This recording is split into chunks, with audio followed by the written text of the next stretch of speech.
Where are the low value men?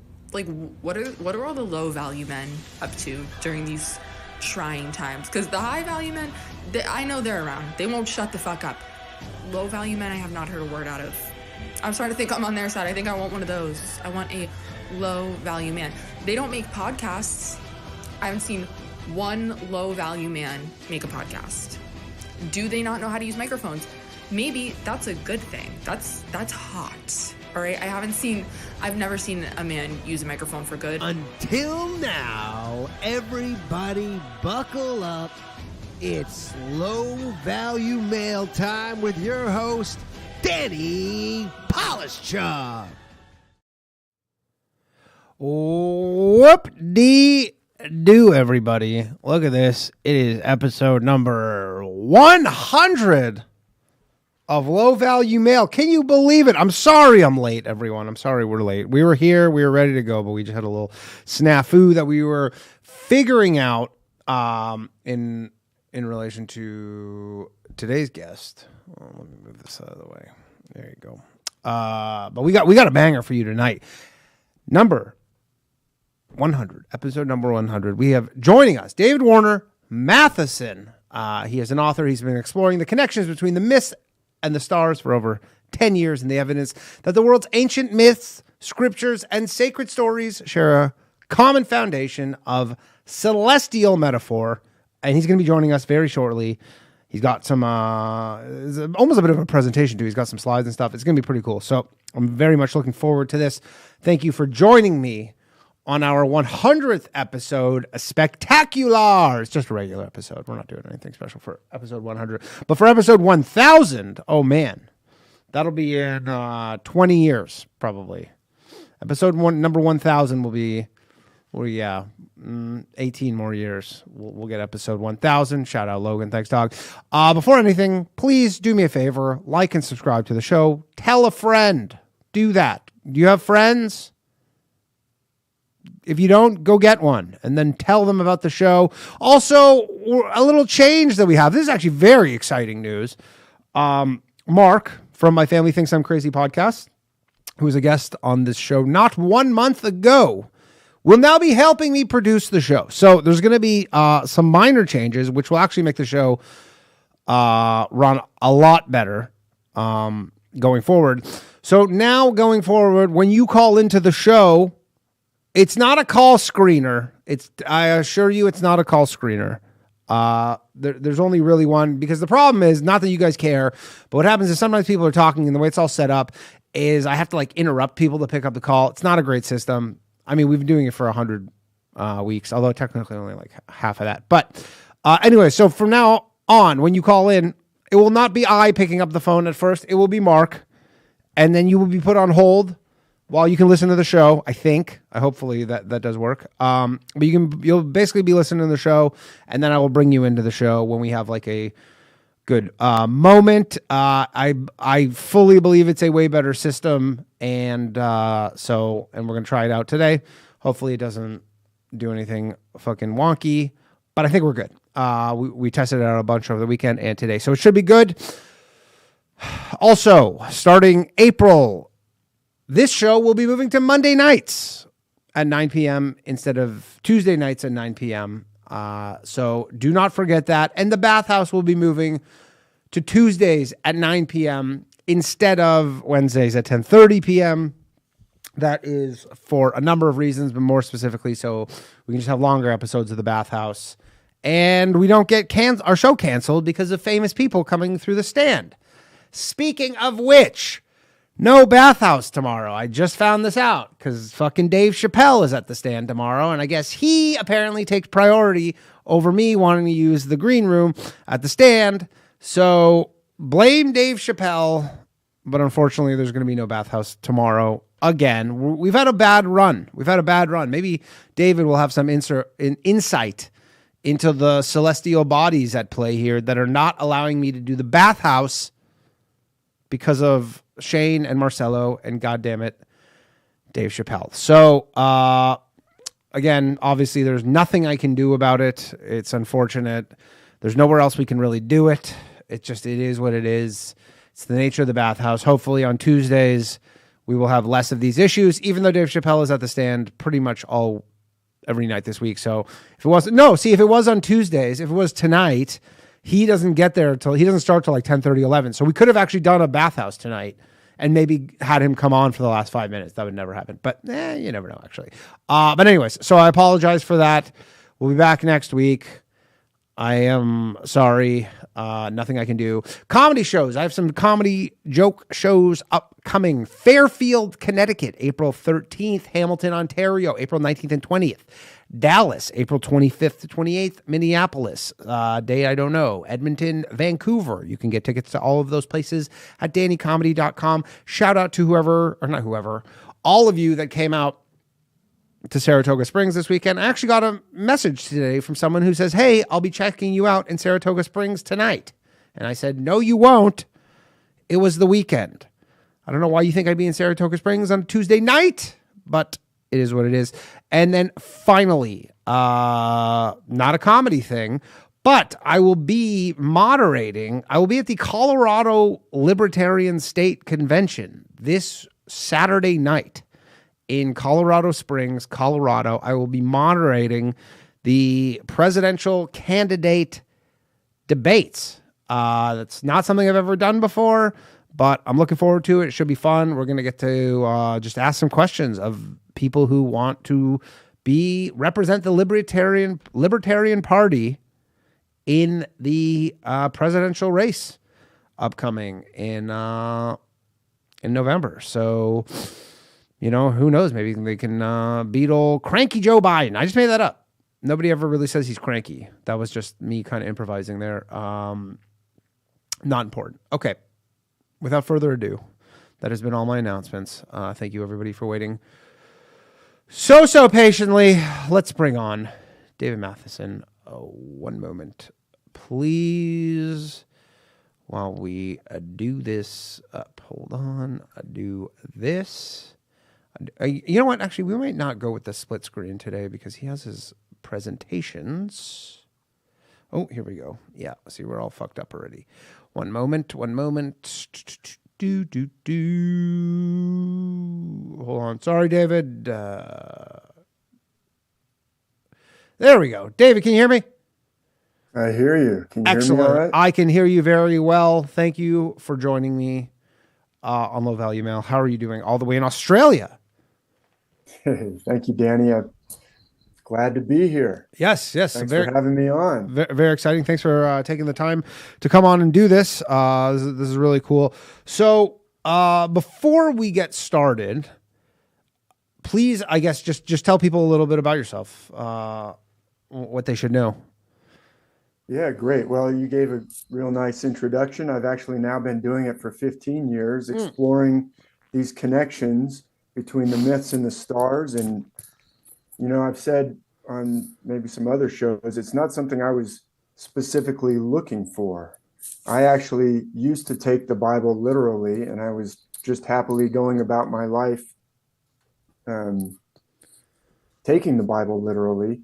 But I've always loved the stars, and I've always loved the ancient myths, the Greek myths, the Norse myths from around the world. I was in the Army for 11 years active duty, so I went to school up there in New York. I guess you're somewhere in New York. I am in New York. City, yes, in New York City, ground zero, if you will. So 50 miles up the river, up the Hudson, is West Point. So that's where I went to school. To be at the military academy, to be an officer in the Army. I was an officer for 11 years after that and ended up teaching at West Point. So I was there. You mentioned ground zero. I was there on September 11th at West Point when that happened. Wow. Teaching in the Department of English and Philosophy. Teaching, actually, one of the books that we taught was the Odyssey, the ancient Greek myths of Odysseus and the Cyclops and all that. So this is a bit of a rambling intro, but no, that's fine. Go ahead. So I was always interested in the myths. I was always interested in the stars.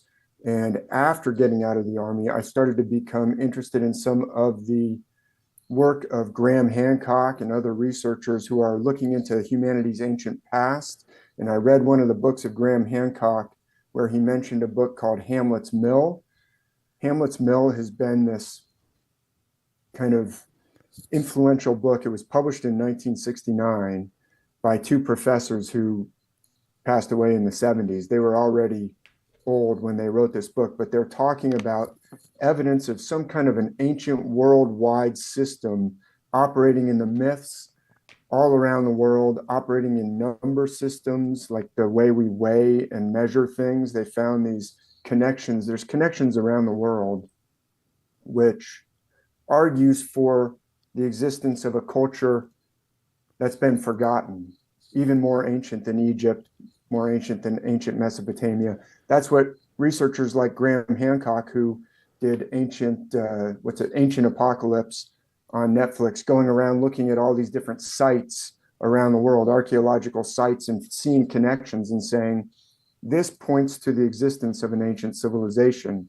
Well, Graham Hancock and other researchers mention Hamlet's Mill because they point to the same evidence, but they're using myth. They're saying, look, all the myths around the world seem to use these same number ratios and things like that. In the myths themselves, there seems to be some kind of connection. Well, I got really fascinated by that because I loved the myths since I was a child. And the authors of Hamlet's Mill say this connection seems to have to do with the stars. And I got really excited about that because I've loved looking at the stars and constellations since I was little. And in the Army, you're out there under the stars. I saw that comet Hale-Bopp. I was out in the desert of the National Training Center in California when that comet. That was with the Heaven's Gate thing, right? Heaven's Gate cult, exactly. Yeah. And we could get into how suspicious cults are, because this relates to, it's really the biggest conspiracy in the world to suppress the fact that there's an ancient civilization and to suppress the fact that the myths around the world are connected to one another and they're connected to the stars. It's actually connected to everything.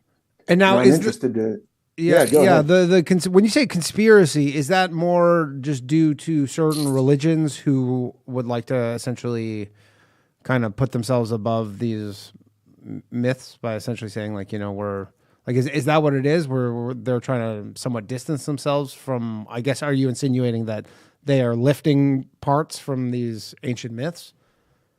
Yeah, it's a great question. What is so threatening about an ancient civilization? But there clearly was some very advanced culture around the world.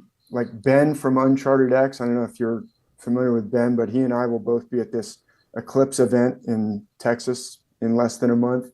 He shows evidence of very advanced technology in some of the ruins of ancient Egypt and some of the pottery that has been found, and it's probably predating ancient Egypt. So why is the timeline of human history so closed off to question it? Because there probably was something very advanced prior to ancient Egypt, and that's where all these myths came from. But your question specifically to like religions, literalist Christianity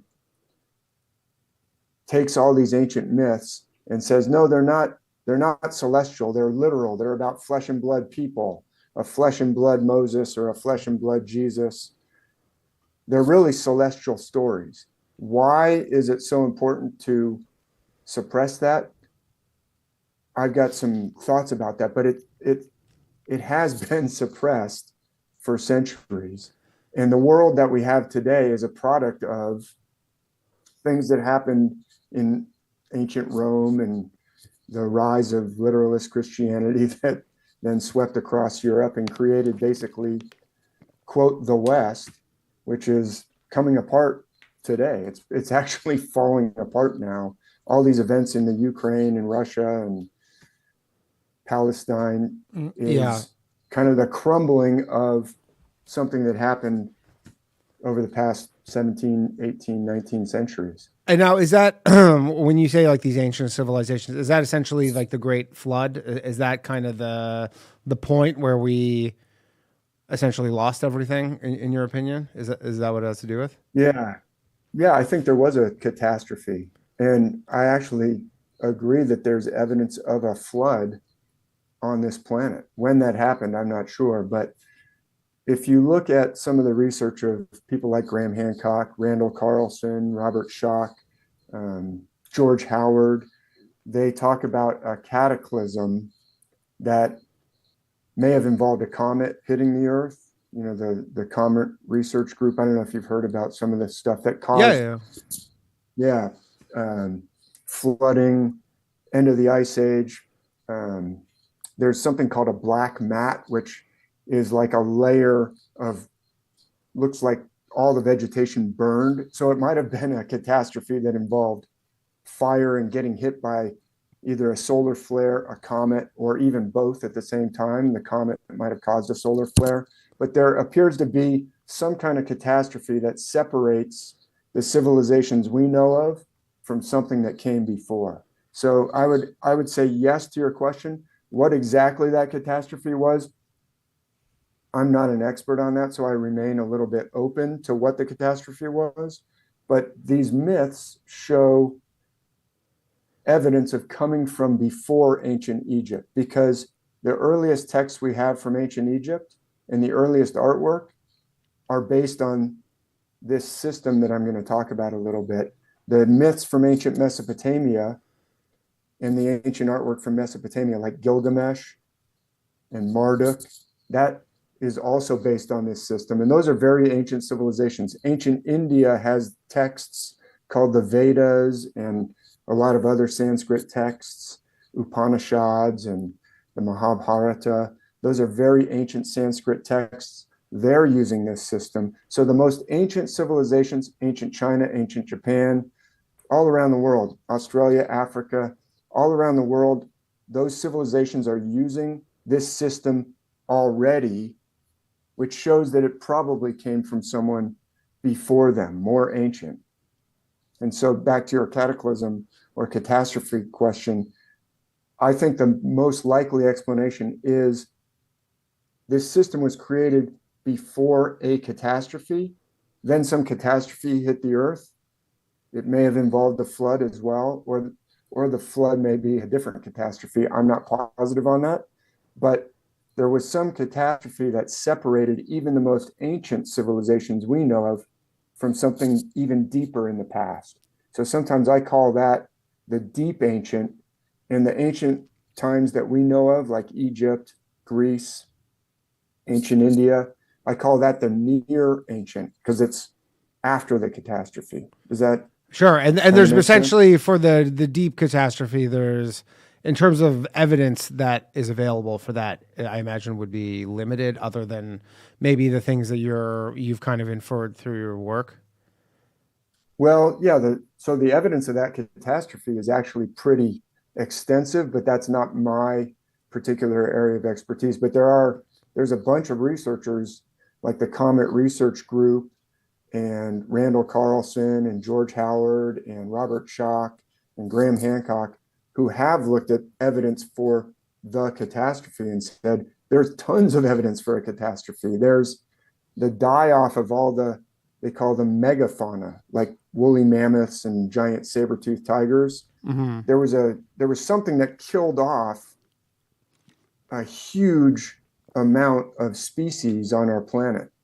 There was something that caused this black mat that is found at a certain layer in the soil around the world. There's something that did cause a catastrophe. Probably, they call it the Younger Dryas impact theory. So probably around 13,500 years ago, they think, there was a catastrophe. So there is tons of evidence for that catastrophe. Oh, okay. And I guess I meant like physical evidence, but I guess that you're saying there is a lot of physical evidence. Yeah, there is physical evidence that, like I said, is not my specialty area, but I'm super interested in it because I think this is all tied together. I think it's all tied together. And so the myth evidence also ties into that. So sorry, go ahead. So why would someone suppress that? That's the conspiracy question. We can maybe get into that, but at the risk of maybe we don't want to wander into too many different areas at once, I can kind of explain a little bit more of what my myth evidence is. Yes. And then we can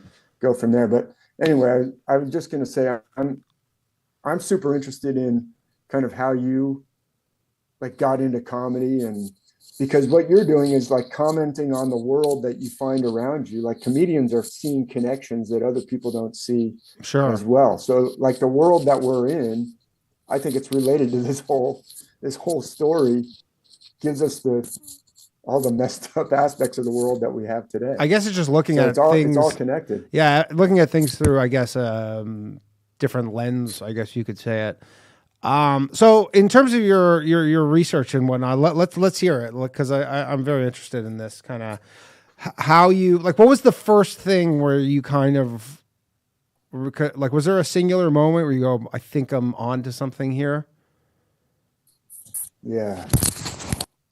So when I read Hamlet's Mill, like I said, I was pretty happy being a literalist. I think you're covering your. Sorry. Yep. Yeah. I think Put that earbud in. Yeah, you might want to put it in. That's where the speaker is. That's where the speaker is. Yeah. There you go. Sorry about that. No problem. Everybody. Cool. So, look, I was not brought up really strict religious anything, just kind of normal going to church. I went off to West Point, joined the Army, was not particularly religious, became more into Christianity, searching for answers while I was in the Army,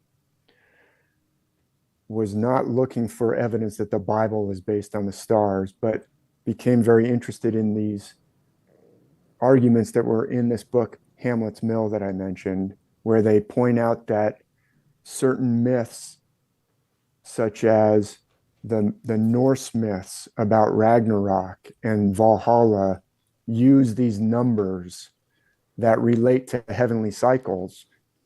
And those same numbers are found in some of the ancient India texts of ancient India, like the Vedas that I mentioned just briefly a minute ago, and even seem to be encoded in myths around the world where there shouldn't be any possibility of contact, such as in the Americas or in the islands of the Pacific, all around the world. And so these authors give some evidence for a connection. And here and there, they throw in that they think that the system is based on the stars and the movements of the planets and constellations. But if you read Hamlet's Mill, and lots of people have read it and said, this is the most confusing, like complicated and messed up book I've ever read, it really is hard to get to what they're saying, because I don't think they had it figured out. So to answer your question, when did I start to kind of get an aha moment? Most of the time they're talking about Greek myths, myths of ancient India, Norse myths, myths from Japan, but every now and then they mention the Bible. Like I said, I was a literalist Christian, so when they mentioned the Bible, I would say to myself, well, the other myths might be based on the stars, but I know the story of Samson, for example, and they talk about the story of Samson, and they say, this is all based on the stars. And I was like, no. I'm trying to believe the Bible literally here. So if the story of Samson is based on the stars, that's kind of a problem. And in fact, I was in a Bible study that was meeting at the church on Wednesdays and was looking at the stories of Samson and the book of Judges. At the same time, I was reading Hamlet's Mill, and they were saying things about the story of Samson being based on the stars, including, they said, well, when he kills his enemy, Samson this is, with, you know what he uses as a weapon? He uses the jawbone of an ass. That's what the King James translated, jawbone of a donkey or an ass, to kill 1,000 Philistines, it says. And the authors of Hamlet's Mill say that's clearly, they say the whole thing is kind of a tissue of contradictions, the whole story of Samson. But could you really kill 1,000 people with the jawbone of a donkey? Like, I guess if you're Samson, the strongest man who ever lived, maybe, but the jawbone might wear out after you killed maybe 100 people. Couldn't you just punch them? Yeah, couldn't you just punch them? Or after you killed a few of them, couldn't you take one of their swords and maybe use that? It might be a little Sure, better than the sure. jawbone. Yeah. So it says in Hamlet's Mill, it says that jawbone is found in the heavens. And then they mention other jawbones around the world. They mention a story from the islands of the Pacific where the hero, he's semi-divine, he's a demigod, part divine, Maui, uses a jawbone. And they mention another myth from South America where the hero uses a jawbone from different animals, not always from a donkey, but always a using jawbone. Right. And so the authors of Hamlet's Mill said, this jawbone, you can see it in the stars. And then they point out a part of the bull, Taurus, the bull, that's called the Hyades. It's easier if I'll show some stars in a minute, but this was a bit of an aha moment. I said, dang, they kind of have an argument here, but I'm trying to take the Bible literally. Then later at the end of the book, in the appendixes, they start talking about the book of Revelation, which is the last book included in the New Testament, which Revelation, if you read it, is kind of like reading about an acid trip. It's not really a coherent story the way Samson or Moses or the stories about Jesus are. Revelation is more like, I saw this vision and I saw that vision, and they're sometimes quite bizarre. Like I said, it's almost like an acid trip, Revelation. Yeah. But those are also based on the stars. I'm here to tell you, after 15 years of looking at it, the reason they're bizarre is sometimes they just go right into making stuff that's based on the stars, and they don't try and make it into a story. They just give it to you like an acid trip. But they talk about in Hamlet's Mill, this was a bit of an aha moment.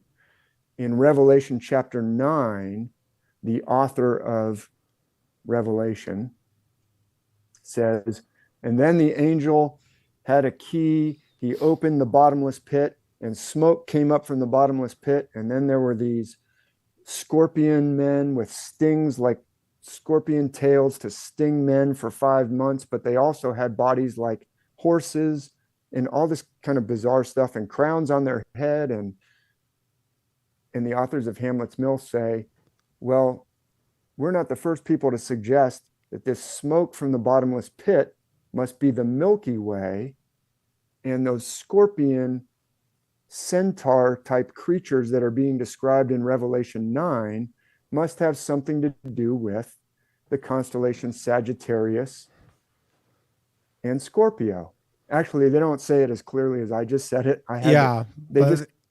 Because they don't quite have it figured out. But I was like, and sorry to cut you off. They're right. Yeah. And so then I've started to just get obsessed with it. Because I wonder, like, how does one, because I mean, I always thought with all the constellations and stuff, everybody, besides the Big Dipper, everybody goes, that looks like a bull. And I'm like, man, I don't see that. Which is interesting, because you're saying that they were seeing that over and over again all throughout. Around the world. Around the world, all through, everybody looked at it and they go, that's a bull or whatever. Or whatever. But how do they go from this jawbone?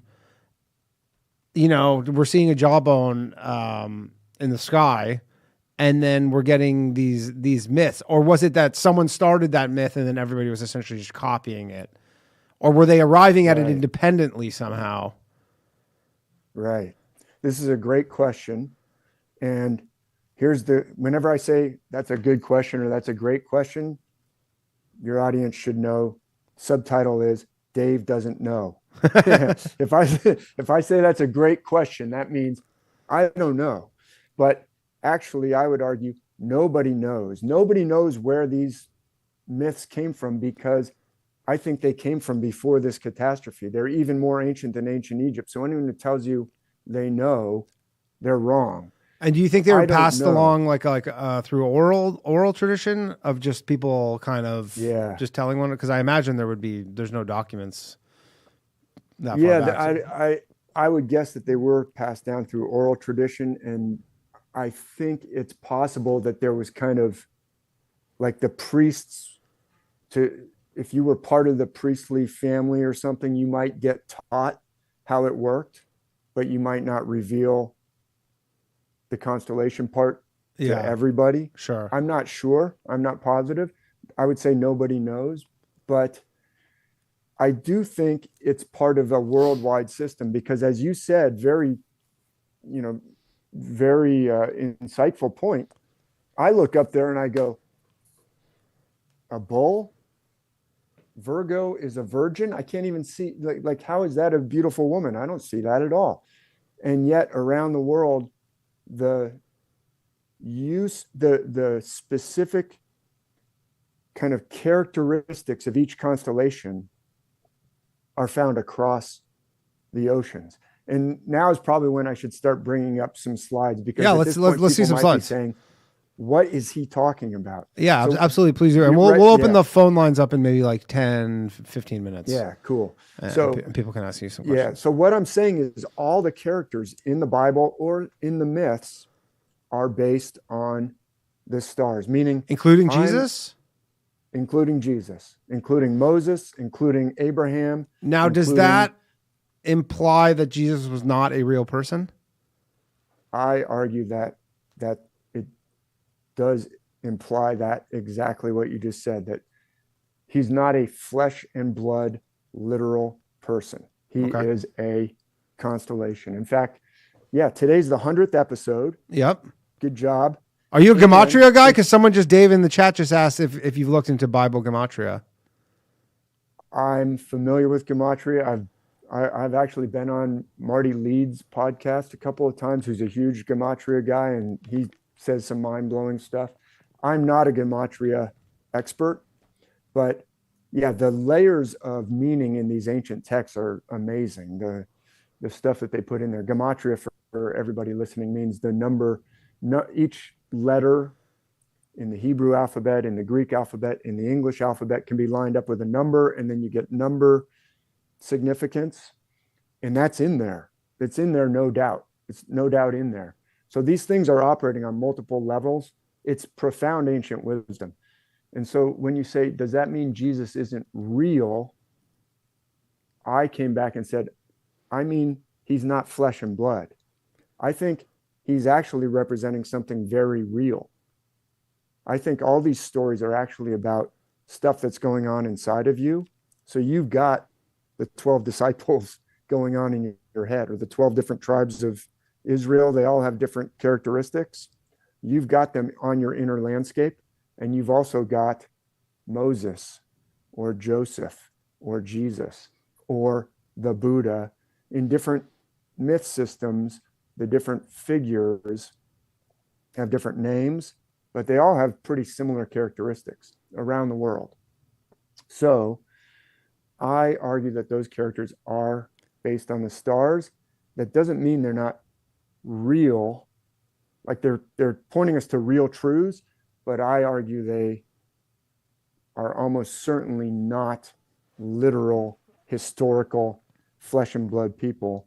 And so I was about to say, 100th episode, congratulations, and it's on the equinox. So today is the equinox. So that's a special day in the cycle. First day of spring. Yep. It's for up there in the northern. Yeah. What's it for you? First day of fall? We're heading into autumn. Yeah. Fall, because we just finished summer. So the date of Easter happens to be connected to the equinox plus the full moon. So Easter each year, it's a fairly complex formula, and the Eastern churches differ from the Western churches. So Easter for Western derived churches is at the end of March. Easter for the Eastern Orthodox churches will be in early May, one full moon later, because they use a slightly different formula. It's a complex formula, but it's related to the equinox and to the full moon. So if that's true, that's a pretty big hint that the celebration of Easter is a celestial event. It doesn't have to do with a flesh and blood day that a flesh and blood Jesus was crucified, because it's all celestial, I would argue. But let me show you some evidence that figures in these myths, and I'll use some Bible ones since we're on that subject, are based on the stars, unless you want to respond or No. Go ahead. on We're that. going to open the phone lines in shortly, but Okay, cool. Yeah. Let's see these. I'll just show briefly, and I've got tons of stuff I could show, but I'll just show a couple real briefly, and then I'll stop talking, and we can go back to more later if we want to or not. Sure. Doesn't matter. Cool. All right. So let me get here and share my screen, and let me know when you see.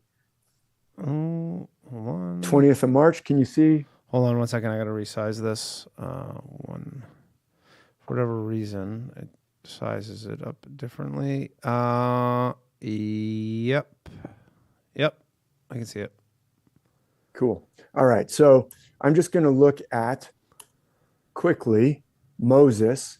Can you see the text up there? This is from. I can see it. People, let me know in the chat if you. I can see it on my screen on Zoom. Cool. I'll kind of make this up. And are you recording it? You probably. Yeah. Yeah, probably it'll. That's show fine. up. Yeah. You should be able to see that now. Cool. Are people saying that they're able to see it? Yeah. It should be good now. Yep. All Yeah. right. We're good. So this We're is good. from the text. This is the famous text out of. Whoa. Let me just minimize myself so I can see better. Out of Exodus 14, in verse 15, where Moses is going to be told by the Lord, "Lift thou up thy rod," in verse 16 there, "and stretch out thine hand over the sea and divide it, and the children of Israel shall go on dry ground through the midst of the sea." Very famous passage, right? Yeah. And here's a picture from the 1800s. By no means is this 1800s era picture proof of anything, but interestingly enough, artwork down through the centuries incorporates specific constellations, which I'll show. But my analysis works just from the text alone. I can go to the Vedas of India or the text of the Bible or the Kojiki of ancient Japan, and not using any pictures, I can show you that it's based on the stars. But the pictures really help people to see it. So note that the text itself says, "Lift thou up thy rod and stretch thou thine hand over the sea and divide it." And so Moses is always shown as holding up like a staff or a stick or something. Yeah. And so in this picture, Didn't it turn into a snake? Yes, good point. You're getting a little bit ahead, but yes. Okay. It does. I'm just It can turn into. It's very important point. I'm just recalling the few things I yes. remember about the story. and that's a celestial clue, Danny. So thank you for bringing that up. We will show it. So everyone remember that the rod, this is the very same rod that can turn at times into a snake. So I'm just going to label, there's Moses in the picture. Okay. Hopefully you can see it. Yeah. Interestingly, in this woodcut, there's the rod there. I just labeled it for everybody. There's this smoke rising up where the sea is parting, but you see that smoke kind of like rising up behind Moses? That's interesting. Down there in this, the Red Sea is parting just below that smoke, and the Egyptians are getting, basically the sea is the children of Israel have made it across, and they're celebrating on the right side of your picture. The Egyptians try and follow them, and the Moses, lets the sea close back. God lets the sea drown all the Egyptians. And so the Bible text itself says that the sister of Moses made a song where she says, "The horse and his rider thou hast cast down." The horsemen of Egypt and all their chariots get swamped as the Red Sea closes on top of them. They bog down in the mud. The wheels come off of their chariots and they all die from the Red Sea closing over them. So you can see in the picture this horseman over there. Yeah. And then on the right-hand side, the children of Israel are coming up on dry ground. They've made it across, and it looks like a big rugby scrum in this artwork. It's like they're all huddled together. When is this painting? This from the 1800s. This is from something called the Foster Bible picture books. But it's a handy reference, we could go back into the 1500s. We could even go back to the 500s and find celestial stuff in pictures. And in fact, we could go back 500 BC and find the same stuff in the artwork of ancient Greece. We could go 1500 BC and find it in ancient Egypt, even 3000 BC. So very interesting, but just for sake of time, I zeroed in on this one for Moses. Up here, very interesting. See how the arms of these women are kind of like splaying out in almost like the delta of the Nile River. Okay. See that? Can you see how their arms are kind of splayed down? They're like up in the air? Yeah. See how there's like three arms going in almost like a V. Yeah. Okay. So let me show you some stars right here in the night sky. And I'm going to outline the constellation. I'm just going to kind of looks like throw SpongeBob. everybody in right at the deep end. Okay. Yes. SpongeBob might be based on the stars. I never thought of that. Send you down a new path there. You're way ahead of me. That's a new, that's a new book. You can write that one. All right. This is a constellation. It's actually a super important constellation in the myths of the world, but not one that everybody has heard of. It's called Ophiuchus, or sometimes it's pronounced Ophiuchus. You can look in a dictionary. It'll say either way. It comes from an ancient Greek word that means the serpent holder. Ophiuchus, ophite is a Greek word for a snake. It consists of a central body. You can see the central body looks almost like a tombstone or like a SpongeBob or like an obelisk. Yeah, it looked like a guy holding a staff that could be, I could see that like a guy holding a staff that's becoming a snake. Right. So yes, it's called the serpent holder because that central figure, it looks like the Washington Monument, which is a giant obelisk as well. That central figure has on either side of it, the serpent halves. One half is the head. It's got actually in the sky a little triangle of stars, and then one half is the tail. Okay. So hopefully everyone can see that. Yep. And now I'm going to draw in the Milky Way. Can you see the Milky Way just to the left of Ophiuchus? It's to the east, actually, because I'm looking to the south.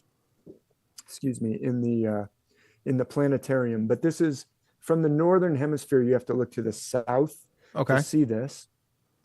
And to the left, which is east, is the column of the Milky Way. I'm actually going to outline it. Can you see that? Yep. That's the Milky Way. I'll take it away after I label it, but that's the Milky Way. But can you see how it's this bright path of stars? Yes. Okay. Now you've got all the pieces that you need to see how this story of crossing the Red Sea. I've got a whole online course where I go through the Bible stories. There's tons of evidence, not just from this story, that Moses is connected to Ophiuchus. Ophiuchus figures often have a staff or a spear, and you've already said, yeah, I can kind of see that. So the rod that's sticking out into the Milky Way, I'm arguing that the Milky Way is the sea that is going to be parted by Ophiuchus playing the role of Moses with the rod. The rod is the tail, in this case, the tail half of the serpent that Ophiuchus is holding is sticking right out into the Milky Way. And there's actually, in the Milky Way, there's like a dark path that goes through the Milky Way. And it actually has a name. If you look at it closely, you can see there's this dark, it's called the dark rift that goes through the Milky Way. Okay. If you look up dark rift on Wikipedia or anywhere else, you'll see it's visible if you get to a nice dark night sky. New York City, you won't be able to see it. But out in the country. Yeah. Now just a quick question. So the author or the painter of this photo, because obviously the story of Moses preceded this image by thousands of years. So what is exactly because like would you, if you did not have this photo, would you make that linkage still? Are there other images that are similar to this? Great question. Yes, all around the world. Like I said, going back to ancient Greece, ancient Egypt, the ancient artwork, I could show it to you from ancient artwork, but the stories themselves, the characters usually have features that once you know the system, you can start saying, wait a minute, okay, if that character is carrying a spear or even two spears, because Ophiuchus looks like he's holding, two things on either side. Sometimes, like in the Iliad of ancient Greece, there'll be a fighter who carries two spears. Right away, I'm going to start being suspicious that might be someone tied to Ophiuchus. If you look above Ophiuchus in the sky, there's a different constellation. I haven't outlined it, but that's the constellation Hercules. He's carrying something that looks kind of like a club, or it could look like a sword. So the weapon that's being used, the different characteristics, the system has consistency, meaning there are clues even without these pictures, is what I'm trying to say. I'm not basing my interpretation on the picture, but what I'm saying is it's very interesting that the picture seems to have, look, he's got Moses whoever made this picture has put Moses putting the staff out and this weird column of smoke. Like, why is there a column of smoke coming out of the parting of the Red Sea? Because it's the Milky Way. He's telling you it's the Milky Way. And then down there where the horseman is getting drowned, there's actually a constellation I'm going to outline for you. Oh, by the way, you already pointed out that I put this, here's a little passage from the Bible. This is from an earlier chapter of the Bible where we see it's actually the staff of Aaron, the brother of Moses, that can turn into a snake. But Moses picks that same staff up. And here's a passage where it says, the Lord said to Moses, go down to Pharaoh in the morning by the river's brink, the Milky Way. Again, the river's brink, the Milky Way is the river. And the rod which turned into a serpent, shalt thou take in thine hand. So the same rod that turns into a serpent, at first Aaron is using it, later Moses is using it. We see that the rod itself is associated with a serpent, Ophiuchus. I'm just pointing out, Ophiuchus is clearly carrying a serpent, but sometimes it's a rod, sometimes it's a spear. Do you have is there any way to see this without the lines drawn in, just to see the stars? I'm curious. Like, yeah, absolutely. Let me. Yeah, we don't have to do it right now. I'm just. Okay, I'll show it in a second, but let me get to the horseman, and then I'll show it without the lines. Then I'll show it without the lines. Okay, so this, I just put that in to show, yes, this, I'm not making this all up. The fact that the rod can turn into a serpent is another strong clue that we're talking about Ophiuchus. The fact that he holds it out over the sea and then there's a dark rift that you can get across the Milky Way. If you're imagining, okay, how am I going to make a story about this? Yeah. Going across the Milky Way, right across that path. And then, there's the serpent. I drew a little arrow. The horseman, notice the horseman right there on the other side of the cloudy column of the Milky Way. Yeah. Sagittarius, that's the outline of the constellation we know as Sagittarius. And you may say, wait a minute, that doesn't look like a horseman. But Sagittarius is actually, he's associated with often a centaur, Sagittarius. Yeah. And I say he, all these constellations actually play both male characters and female characters in different stories. But you see how Sagittarius is associated with a centaur. Let me show you why. This is all based, these are my arguments. Nobody else. Sure, of course. But there's a Sagittarius, you can actually add another line. There's a star right there that I drew a dotted line to. And then there's actually a little tail to where it looks like the body of a horse with a human torso coming out of it. So Sagittarius is associated with a horse and a rider, or with a centaur. And in the Bible passage, Miriam makes this song where she says, we crossed the Red Sea, and then the Egyptians, the horse and his rider were cast down into the mud, and the waters closed over them, et cetera, et cetera. So it's right there in the text. You don't even need the pictures, but there's Sagittarius, the horse and his rider, on the other side, left left on the other side of the Red Sea after the children of Israel get across. And then notice this interesting shape of the oh yeah, right next to Sagittarius is a thing called the Southern Crown. I just put that in. I've argued that could possibly be like the chariot wheels that come off and get buried in the mud. I don't know. That might seem like a stretch. Is just Yeah, just go ahead. this is probably this might be a dumb question, but so essentially what we're saying is these are like all this stuff predated the Bible. Is this essentially just because for, millennia people were just staring at the sky at night because probably there wasn't like much else to do, and then they were basically starting to just develop these stories around what they were seeing in the sky, and then that's like the natural progression is that, it started at some point and then it just kind of built up these Great question. These myths. Great question. And you know what I think it is, Danny?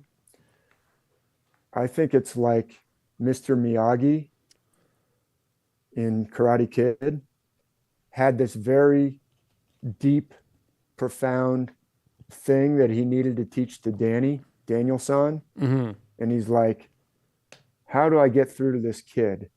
This kid is full of doubts. This kid is in need of karate. This kid's getting his ass kicked at school. But this kid has issues. This kid is from a broken family. He's got issues with his mom. He's trying to grow up and be a man, but he feels conflicted. He's getting beat up at school, and I got to reach him. And you know what I'm going to do? I'm going to invent wax on, wax off. I'm going to invent wax the car, paint the fence, all these things to teach karate without Daniel-san even knowing that I'm teaching it to him. And then later I'll reveal to him what it really means. So gotcha. I think whoever came up with this system, I think it was some ancient, very sophisticated spiritual culture, said, I've got these profound things that I want to pass along. But like Daniel-san, if you just explain to him, Danny was just a conflicted, doubtful kid. He would, if Mr. Miyagi said, well, here's how I'm going to teach you how to beat Johnny's devastating kick. Hold your arm like this. Danny's going to be like, hold on, Mr. Miyagi, will that really work? I'm not sure. Let me ask you, he's going to choke on that knowledge. So instead, Mr. Miyagi went around Daniel's doubts because Daniel wouldn't have been able to handle it. And now in using the context of that analogy, was the Bible the last iteration of what you're describing? Like, did it start well before there and the end point, essentially? That's a great question. I don't know. Yeah. Or I guess when I ask you these questions, I guess I'm asking what your thoughts are on the matter. Question. I'm not asking for I think the Bible statement is of fact. The Bible is a very I just unplugged my computer. Let me just fix that. It's a very full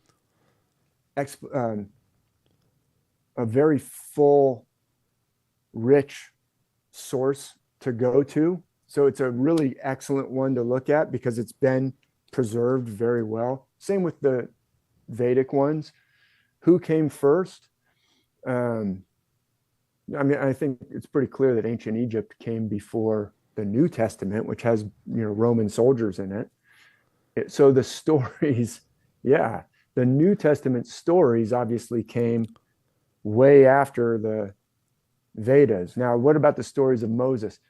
What about the stories, when did those come? Well, people who think Moses is a flesh and blood figure usually put him around 1000 BC. And the first Egyptian pharaohs were 3000 BC. So yes, you could say they're later. I think all these myths around the world are come from a very ancient source, but maybe they get updated, kind of like, movie directors are like, hey, I'm going to do a reboot of this story. And so now we get a new version in 1000 BC, and then we get another new version in 500 BC. And do we have one since the Bible, or is that the last? Yeah, are there people who still know this system and are still cranking them out? Look, how controversial do you want to get? The book Very of Mormon, controversial. Yeah, Very as controversial as possible. Yeah, in the Mormon LDS Latter-day Saint mythology, if you will, when they get to Utah, all their crops are going to get eaten by grasshoppers, locusts, and then seagulls come in and eat all the locusts. That is based on the star. That's like biblical star myth stuff. That did that really happen in Utah? I don't know. And if you're Mormon, you probably were taught that as if it was historical. To me, it shows that whoever was putting that together was had a clue about this ancient system, but I don't know. So I do think there are people who still know this ancient system and are preserving it. Now, were the Mormons were they lifting it from the plagues though, from the Bible, or were they actually going like when you say off the start, like were they doing it off of some sort of star system, or were they actually now just past that point and just going based off of the texts that had created were based off of the star system, the star myths? I don't know. Yeah, I don't. Yeah, know, I guess I'm asking you questions. I'm not privy to any. You'd have to be pretty knowledgeable and probably within a certain group that would, if I'm not, I haven't been told any secrets by any group. I came to all this by, like I said, almost against my, I was taking the Bible literally, and then I started seeing, these guys in Hamlet's Mill are arguing that it's based on the stars. I'm going to resist that. I'm going to say, no, I don't believe that. But then the more I saw, because I knew the Bible really well, the more I looked in the Bible, the more I said, oh my goodness, they're absolutely correct. It is all based on the stars. In fact, there are passages that show it can't be literal. So anyway, let me just finish. Sorry, just one moment, please. I'm going to open the phone lines for people, so if they have any questions, they can ask. Just so you know, it's a little different this time. You will be calling in. Mark will be picking up, and then I'll transfer you over here. And then I'm going to ask, when I bring you on, I'm going to ask to unmute you, and then it'll say you've been asked to unmute. You got to press *6, and then you'll join the show. Okay, go ahead. Right on. Let me just show you real quick that this rugby scrum kind of a picture, this kind of figure that ends, it kind of starts with a dude's bent leg just to the left of the word rugby. And then it kind of goes up to these three, these two ladies and three arms kind of showing in all directions. I've argued that to me, this going up to this kind of V or fan shape of arms. This is the dark rift area? No, I just drew in, just under Ophiuchus, I just drew in the constellation. Oh, gotcha. Scorpio. Yeah. See how Scorpio is kind of below Ophiuchus in the sky? Yeah. And see how the rugby scrum kind of begins below Moses in the picture? Oh, gotcha. Yeah. Yep. And if you just kind of follow the shape of that up, look at the shape of Scorpio, and then it ends in this fanning out of multiple arms or multiple heads, like the story of the Hydra that is a multi-headed snake that Hercules fights is based on Scorpio, I argue. Yeah, go ahead. Okay. Yeah, so the final thing, I'll stop in a second, but the final thing you did ask was, hey, couldn't you show me some without all these lines? Let me show you. This is a free online planetarium called Stellarium. Yeah. And it's super handy. Yeah, it's super handy, and you can change the date and the time. So I'm just moving the sky here to where this is where we just were. There's Ophiuchus right there. There's the constellation Sagittarius. There's Scorpio. You see that? Yeah. Kind of see it. I've got the lines in there, but you can click and take away the lines. There's what the stars look like. I would have, if you gave me this and you said just start connecting dots, I would have, I don't know what, I'm curious what I would put together, but it is fascinating how just over time, how people manage to kind of get to the same thing.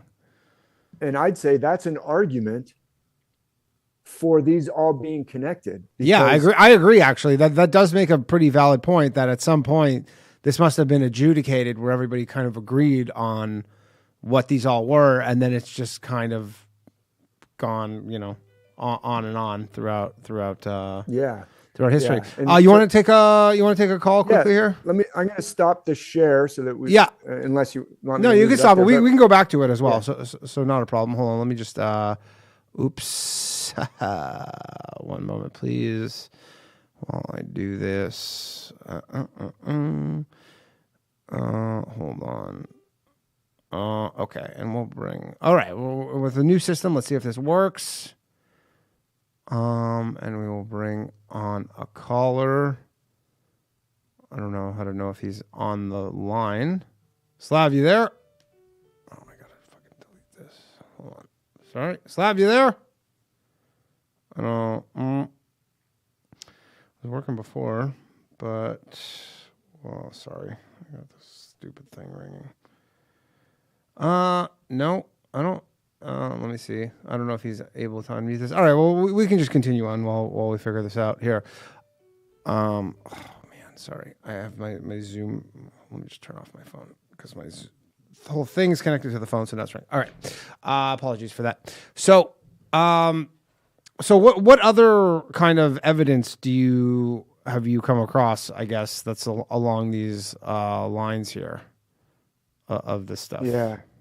So as you can imagine from my little life history that I told you, it would take a whole lot of evidence for me to change my whole worldview, because it did change my whole worldview from being, a literalist Christian, taking my family to church every Sunday, to saying, you know what, this is all based on the stars. So, sounds like we got to. Oh, do we have someone? I don't know what's going on here. Let's try. I have two people on hold here. Let's try if I can ask to unmute a different one. And we'll see if this works. Hello? Hey, what's up? All right, that works. Hello? Hey, you are on Low Value Mail. Who am I speaking with? Yeah, it's Slav. Yeah, I figured it out. You got to press *6. *6, For yeah. the phone call. I thought that was, yeah. Yeah, it keeps prompting you to say that, right? *6. Okay, anyways, what's up, man? Yeah, I had two questions. Oh, see, now, hold on. 2 questions for right. David. Yeah, go ahead. You good? Yep. Yeah, one for David. Are you a globalist or anti-globalist? Great question. Obviously, I'm an anti-globalist. Come on. I'm not a libertarian, though. I think he means in terms of flat Earth. No. He means in terms of, because flat Earth. Flat Earthers call everybody else globalists. I hate the other globalists, but yeah. I'm a sphere monger. Yeah. I imagine you have to be. Nobody in Australia believes in a flat Earth. Yeah. I'm not Australian, but I'm in Australia. Look, I've got a blog that's been running since 2011. I've been making videos since 2011. At first, I never got anything from flat Earth. Then all of a sudden, boom, I think it was 2013, the flat Earth movement came out of nowhere, and people started putting up all this stuff on my videos. Hey, this is great, but how come you don't know the Earth is flat and blah, blah, blah, blah, blah. And I was like, what? Where did this come from? But I looked into it. I listened to all their arguments. And if you go back in my blog, which is fully searchable, you can find a blog post that says 12 reasons to know that the Earth isn't flat, and you don't have to go up in a rocket ship to find out. But I don't know where you're going with that question. I'll shut up and let you continue.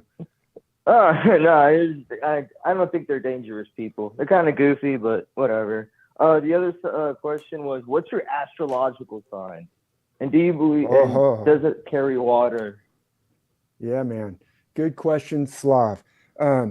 So my fiance is a famous astrologer. She is, you can see our first interview where she was looking up something on the stars, something on the Bible actually, and came across one of my videos and said, oh, this is really interesting because I'm doing astrology, and interviewed me on her channel. Her name is Ksenia, and if you just look up Ksenia astrologer, you'll find her. But so what I've learned from Ksenia is that we all have 3 astrological signs, main ones. There's your sun sign, which is the background stars that the sun had as its background when you were born. And for me, that is Cancer, the crab. And then you have a moon sign, which for me is Pisces. And then you have a rising sign, which means the moment that you were born. So you got to know your birth time and where you were on the planet. What constellation is coming up right at that moment, coming up in the east, because the constellations go east to west. And I have a rising sign as well. And if I tell you that, then you'll know everything about me. And so will all the bad guys that are trying to get me. But I'll tell you anyway, it's Sagittarius. Does that answer your question? Yeah, I mean, I never really took it seriously. I always just thought that like astrological signs was just like an excuse for like bad behavior, especially like ditzy girls.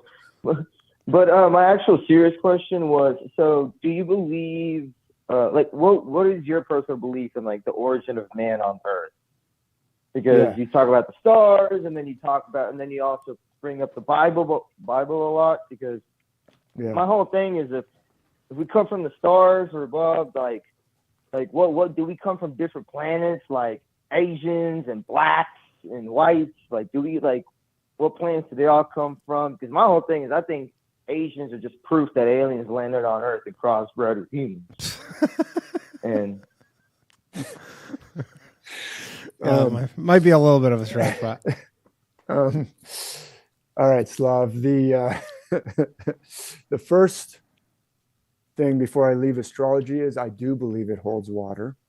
I do believe that the motions of these enormous planets like Jupiter and Saturn might have some impact on things here on Earth. In fact, you can measure.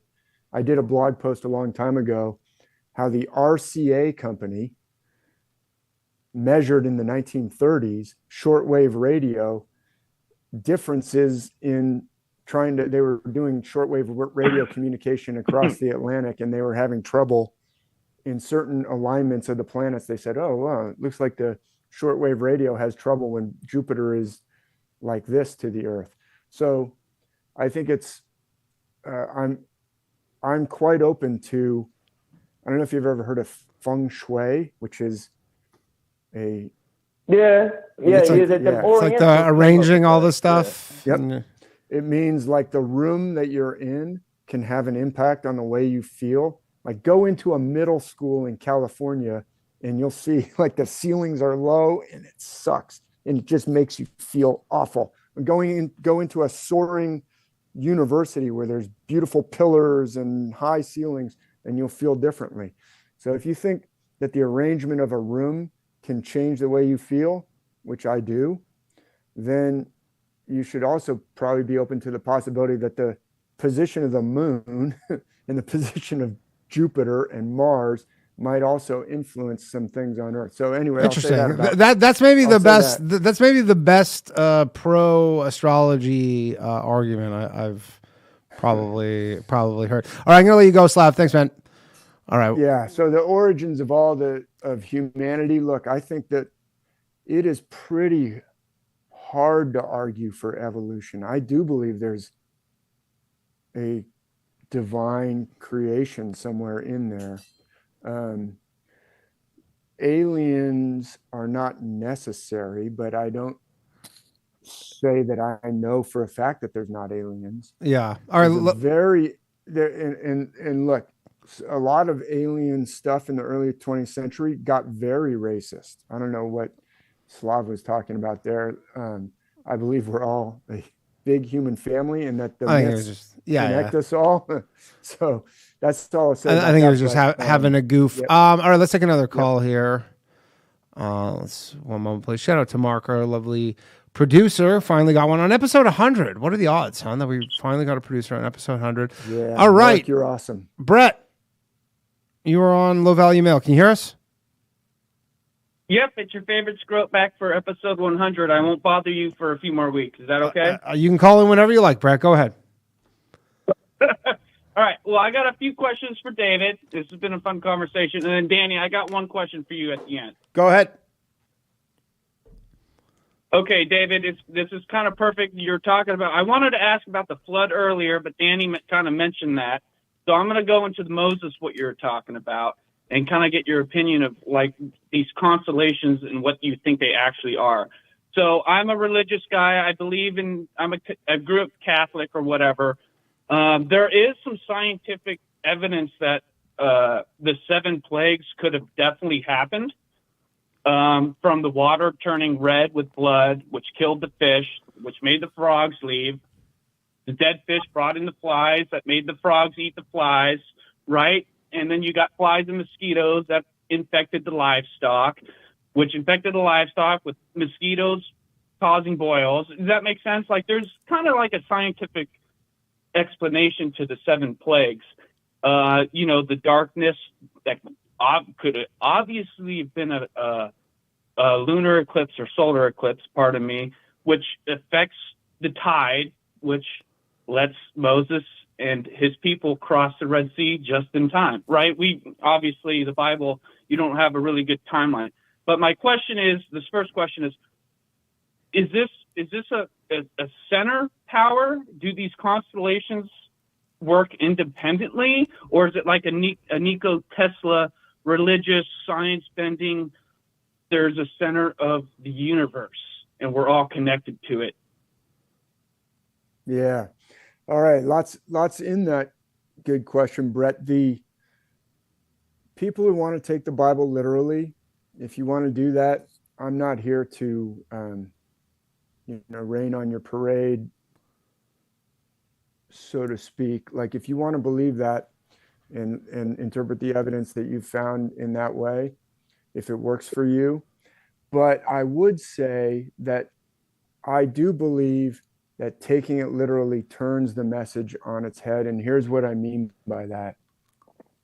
I believe that the stories about Jesus or about Moses, they're actually about reconnecting with self. This is what I get into. I didn't get into it so much, but they're telling you something that's going on inside you. So if you turn it into something about someone who lived 1,000 years ago or 2,000 years ago, you're automatically changing the message quite a bit. And if you read some of the letters of Paul, I believe Paul, St. Paul, you would call him if you're Catholic, is talking about an internal Jesus, because he says in some places, you foolish Galatians, who has deceived you? What are you doing? Why are you talking about a flesh and blood Jesus? Wasn't I just there? I told you this Jesus Christ is within you. I'm talking about a spiritual concept here, not a literal flesh and blood story. So I would argue that Paul was shocked when people started coming in and saying, no, this is about a flesh and blood historical guy. He's saying, no, what are you doing? You're going to miss my whole message. So I do obviously believe that everybody should make up their own mind about the evidence, but I find enormous evidence that it's celestial, not literal. But setting that aside, I think your bigger question was like, what do I believe? I think they're using these stories to illustrate, like Mr. Miyagi. Mr. Miyagi said, how am I going to reach this kid? I don't think Mr. Miyagi was taught by his dad using wax on, wax off. He said, wait, Daniel-san, here I am in Los Angeles in 1983. What am I going to use? I'll use wax the car. I'll use paint the fence. They used the celestial heavens as like a sophisticated, profound metaphor, like wax the car, to teach something even deeper. Like, don't get caught up in the constellations. What they're really teaching you is karate. Does that make sense? But I think people who come along and say, oh, no, it's all literal, that would be like Mr. Miyagi teaching Daniel-san wax the car and then showing him, hey, guess what? You can actually use this in your life to do karate. And then someone comes, when his gym teacher says, hey, Daniel, don't start thinking that that's about karate. this is all about waxing the car. That's like taking it literally would be focus on the car instead of focus on the karate. Does that make sense? Maybe not, but what I'm saying is that the literalism, 100%, the literalism, like I asked the question. the metaphor. Yeah, it's just a metaphor. Yeah, but did you have there was another? Yeah, what was your other question? Question I might have missed. He was asking. Like, no, you kind of answered it well. I'm not a diehard. That's why I was questioning, because I don't know if I should believe in science, religion, or look elsewhere, because we don't know the answers, right? And I guess it's my other question, because you're talking about aliens. I'll make it real quick, and then I got a question for Danny to end it funny. If aliens were real, we wouldn't have known about them 40 years ago or yesterday. They would have been, if you could travel through light years, they would have been here before the ancient civilizations you were talking about, right? So I just can't stand the alien aspect of things. Yeah, I think have the you heard of alien the stuff, dragon theory? Oh, sorry. You want to? Have you heard of the dragon theory? The dragon theory? No. Yeah, it's me dragging my scrotes across your face. Boom! Roasted! You call me scrote, I call you scrote. I love you guys. Thanks, David, man. thank you so much. Hey, I appreciate you guys. Thank you so thanks, much. Brett. Love you guys. Thank you, sir. All right, goodbye. All right. Okay. We are going to take another call. One moment, please. Oh, yeah. Thank you very much. If you're on hold right now, everybody, we're figuring out this new system, but if you're in the queue, I will get to you. Just stay on hold. I hope you're able to listen to this. I should be able to listen to this while we do this. Hold on. People are figuring out the unmute thing. While we wait for this caller to unmute themselves, I don't know why they're not able to do this, but so what other? Let me just kind of address like this whole idea, like, is there a God or where did humanity come from? What I'm saying is the myths around the world are clearly based on the stars. I can prove that. I'm confident in saying that.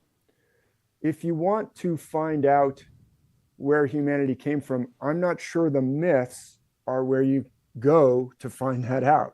If they're talking about the creation of men and women, which all the myths talk about that, often men and women are made from clay, water plus earth. Those are the two lower elements. I believe that's esoteric. In other words, metaphorical to teach us some spiritual truth, not literal. So what I'm saying is you can't go to if this Bible and the Vedas and all these other things are based on the stars, they're doing something different than telling you history. So if you want to go find out history, you can't use the Bible, right? If the Bible is all telling you about stars. And so I don't deny the possibility that there's a God that created everything. Of course. Yeah. But the texts of the Bible or the texts of ancient India are based off of these myths. Are based on the stars. Yeah, the stars, yeah. Stars, and they're doing something, they're telling us something different. They're telling us things about this life that we need right now. Okay, we got another call. Brent, are you there? Yes. Brent, all right, you were on with David. Go ahead. Hey. Hello. How you guys doing? Hey, how's it going, Brent? Very good. Awesome. I got some stories with the stars. First of all, I think my first girlfriend was a Gemini. And then I went through a phase of Sagittarians, like in my 20s or whatever. And later in life, up in my 40s, I went back to Geminis. And it ended up being that two people in my band were Geminis. The guy that ran our party house was a Gemini. The people I worked with were Geminis. And I dated two Geminis during that period. And so I have a lot of synchronicity in my life. Interesting. Yeah, I mean, the odds of that would be pretty low otherwise. Yeah, it's kind of crazy, but I just feel like there is something to it. I'm not an expert on astrology, but Ksenia will tell you that you will often date someone who's associated with certain signs that are connected to where the moon was, etc., in your earlier years, and then later it might be different. But anyway, I don't want to get into all that because that's not me and my fiance and my dog are all Sagittarius. I don't know if that says anything. Wild. Yeah. Go ahead. So what was your question? Your dog. I didn't have a question. Are you into like synchronicity or numerology?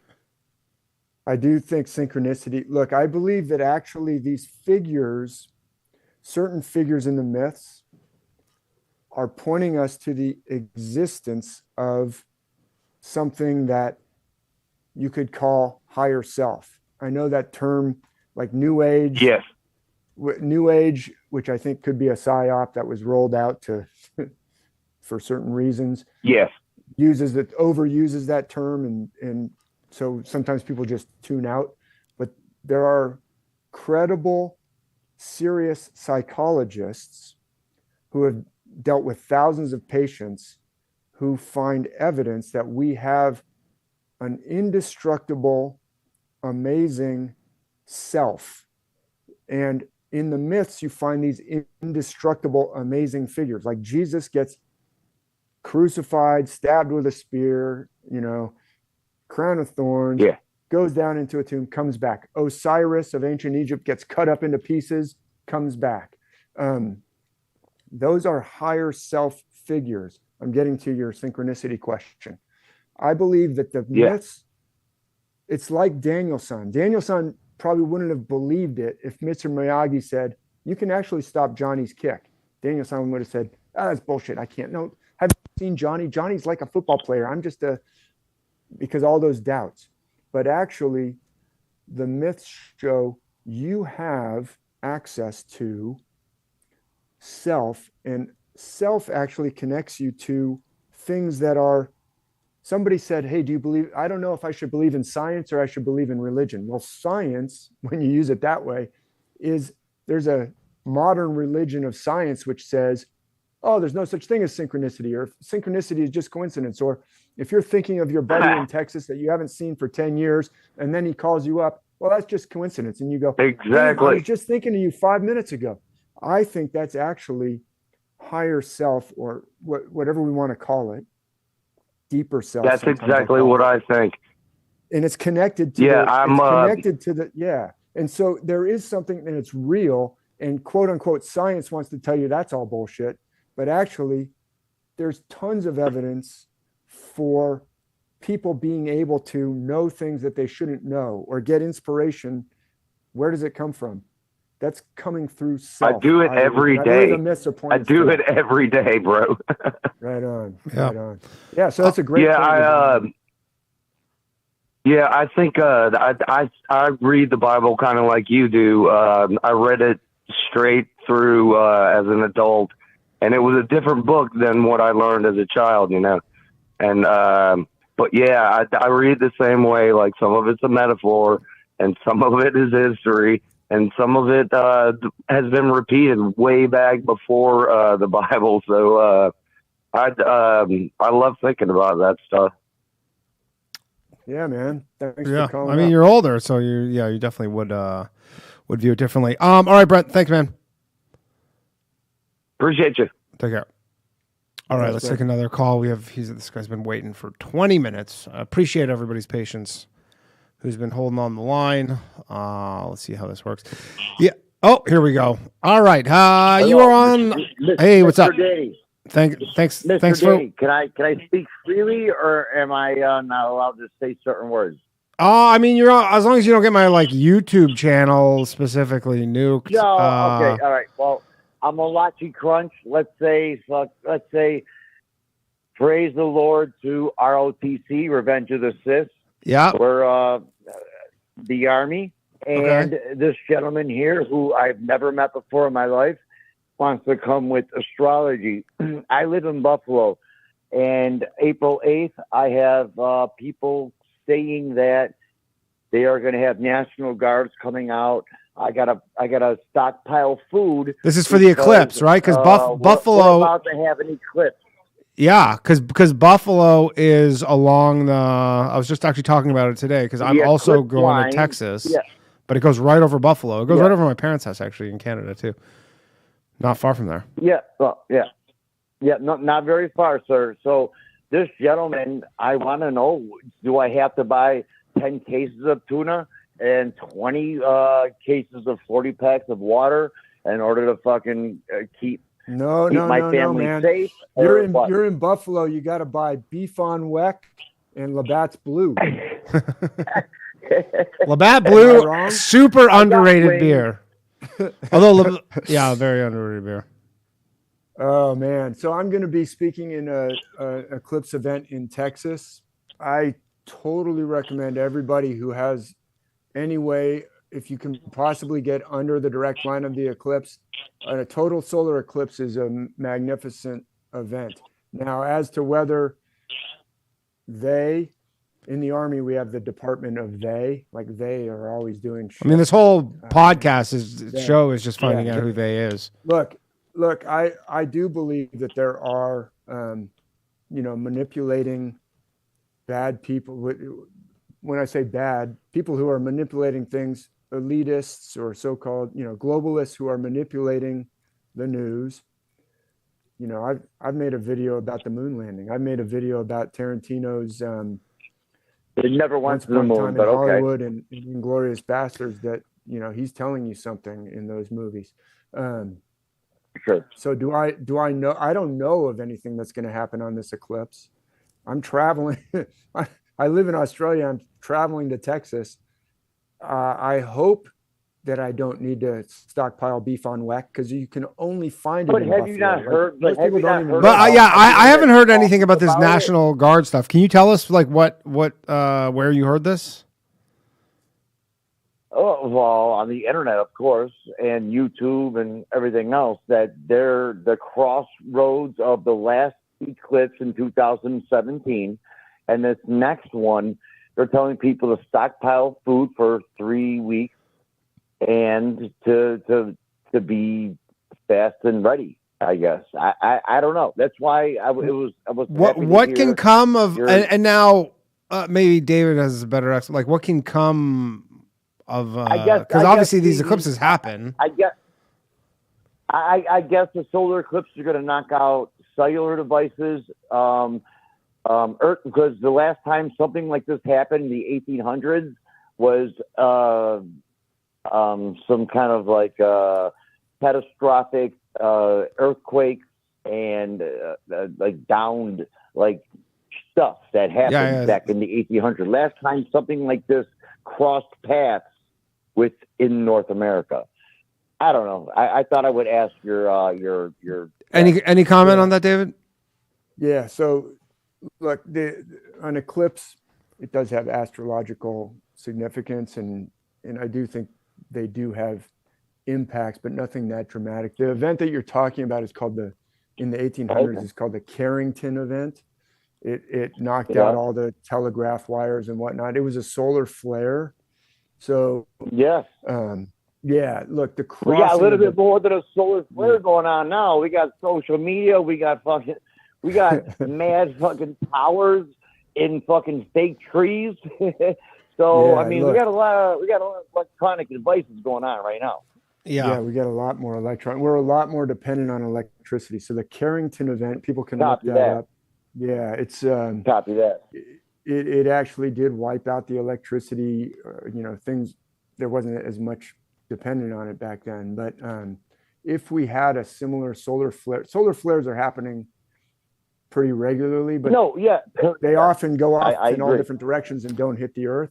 No, the total eclipse does not equate to a solar flare pointing directly at the Earth. A total eclipse that's happening on April 8th is supposedly a longer eclipse than has happened in almost 2,000 years. Is that true, or since David? that last cataclysm.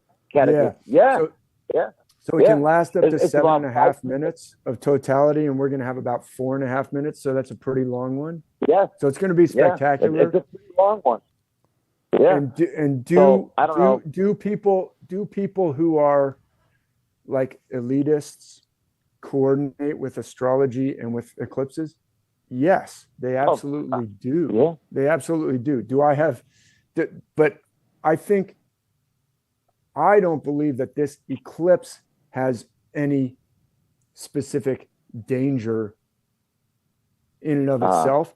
If criminal elitists who are operating to inflict trauma on people use it, I don't put it past look, if 9/11 wasn't what we were told that it was, that's criminal, right? If those buildings that's were a whole brought down nother in a different way, and then you launch I want to get in that conversation. Okay, let me finish. Hold on, just let him finish. Let me finish. So if there are if the moon landings didn't happen in 1969 and we've been told for 50 years, if JFK wasn't killed by a lone nut and we've been told for 75 years that he was, and it's been covered up, that's criminal. So if criminals in charge of things are doing criminal things, they might use this eclipse. But I have no way of predicting that. Yeah. So I'm not particularly frightened about it. Yeah. But you might want to stock up on. Yeah, I mean, you know what? If you eat, caller, if you eat tuna, that shit doesn't ever go bad. Just buy it. Plus, you'll be beating inflation because the price of tuna keeps going up, and you just bought it at whatever price you pay for it. All right, we got to take another caller. Thanks, man. All right.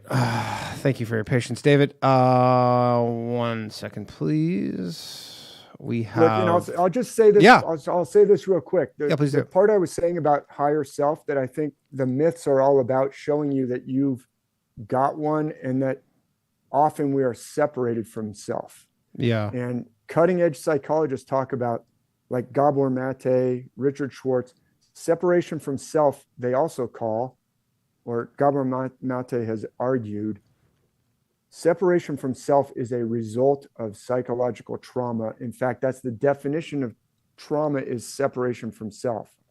So I believe the myths are about pointing you towards reconnection with self. I believe there are, like I said, I would call it criminal elements who want to inflict trauma deliberately upon a populace. So you can make people afraid of the eclipse. Look, I think the JFK event was a trauma-inducing, deliberate trauma, murdering the president in front of the elected president, in front of the people, in the middle of Dallas, in the broad daylight. I think 9/11 was a deliberate trauma event. So I'll just say that it's what he's asking is actually connected to what I write and talk about. The myths are about healing trauma, but you've got people out there who are trying to actually use trauma and to inflict it on purpose. Rube Star, are you there? Danny, when's your birthday? December 12th, 1983. Oh, you're a pig in the Chinese Zodiac. That makes sense. So, I'm a master of Rube Astrology. I take your birthday and I judge you based on everybody I ever met with your birthday. Okay. Who do you know with my birthday? Prepared to be.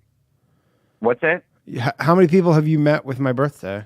And do you do you have some sort of like Rain Man-esque skill set where you meet someone, you ask them their birthday, and then you remember it? Because that's amazing.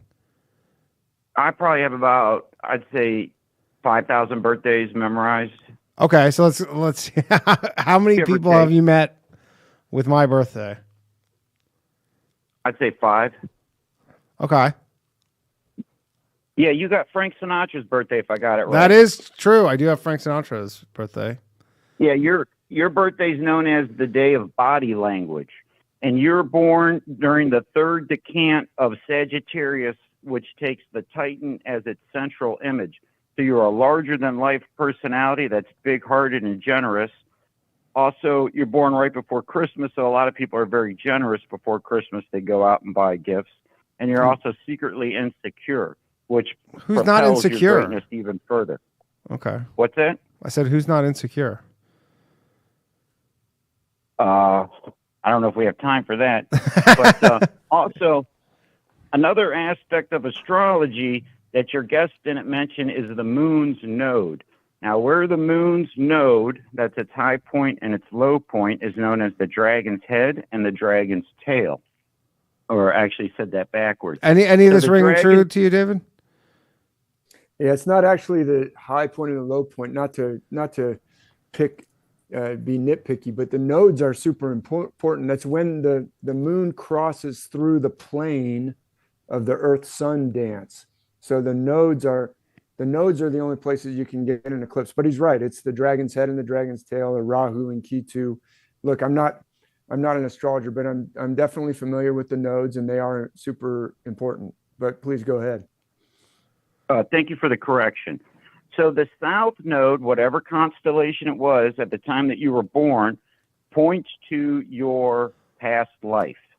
And the north node points to where you're supposed to be going. And they're always 180 degrees apart. So that puts you on the karmic path of translation. Okay. So, Danny, you actually probably have a very special connection to the divine, believe it or not. And also, so that means you have a Gemini 2 and a Sagittarius 2 in your karmic path, which means you're probably attracted to very troubled people, and you're a very. I mean, I hang out with comedians, person. so that's true. All my friends are comedians, so that you nailed that one.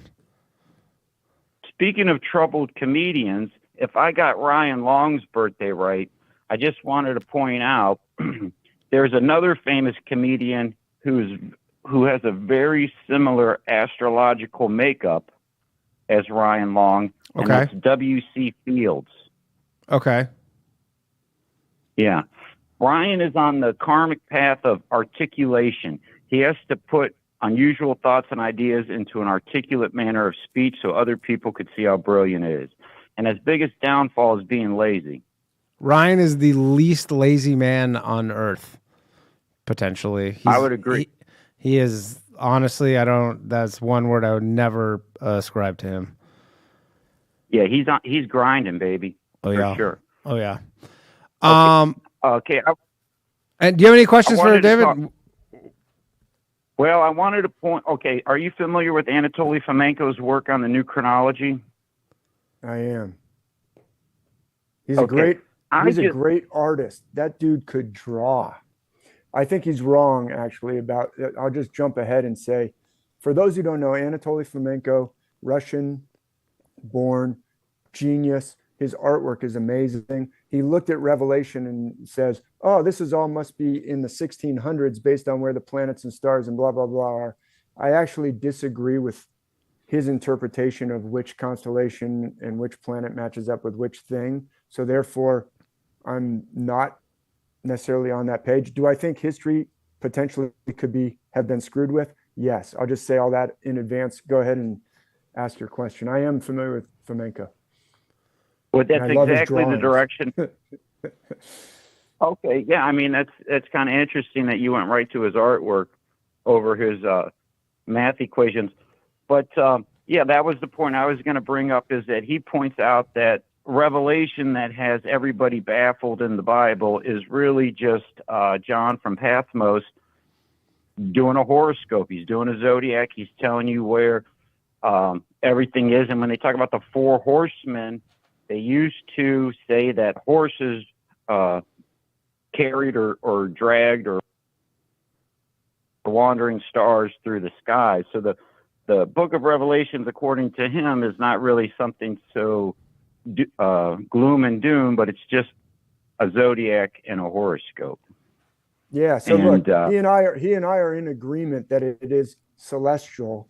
So we're in agreement on the big issue that it's celestial. Now we may have, and we do have, slight disagreements over what exactly, how do you interpret it? Like I might interpret it differently than he does, but we're fundamentally in agreement that it is celestial.